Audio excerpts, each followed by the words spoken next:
Aktres na si Desiree Del Valle, aminadong tinotoo noon ang sampal kay Paulo Contis.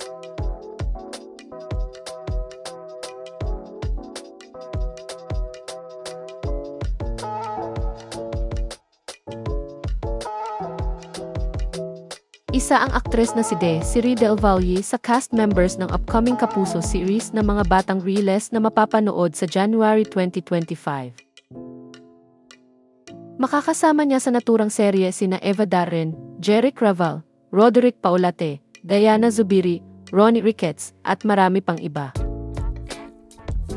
Naging bisita si Desiree sa programang Fast Talk with Boy Abunda nitong Martes, December 17, 2024. Doon ay kinumpirma niya na nanligaw sa kanya ang aktor na si Paulo Contis at ikinuwento rin niya ang tungkol sa hidwaan nila noon sa taping ng 90s drama series na Tabing Ilog. Sa naturang panayam, inamin ni Desiree na tinotoo niya ang sampal niya kay Paulo noong minsang magkagalit sila sa set kaya humiling ng cut sa eksena ang aktor. Anya, hindi kami nag-uusap. Magkaaway kami. Tapos ang ganda nga kasi there was actually a scene that we were fighting as Corinne and Badong. So I slapped him and sobrang ang sakit. Nagpa-cut siya. Sabi niya, cut kasi sobrang sakit daw ng sampal ko, hindi niya kinaya. Kasi magkagalit kami Ngunit ngayon ay sinabi ng aktres na very much na okay na sila ng aktor at nagkabati na rin sila matapos ang Tabing Ilog.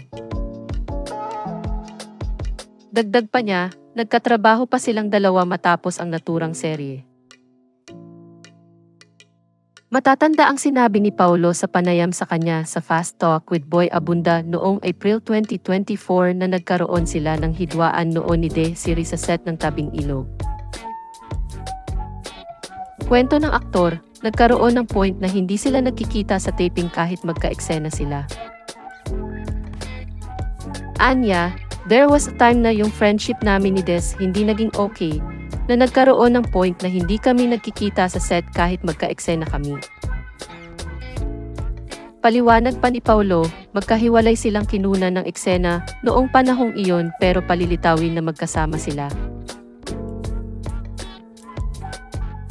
Kasama ni Desiree Del Valle at Paulo Contis sa Tabing Ilog sina Key Abad, Patrick Garcia, Jody Santamaria, John Lloyd Cruz, Paula Peralejo, Baron Geisler, at marami pang iba.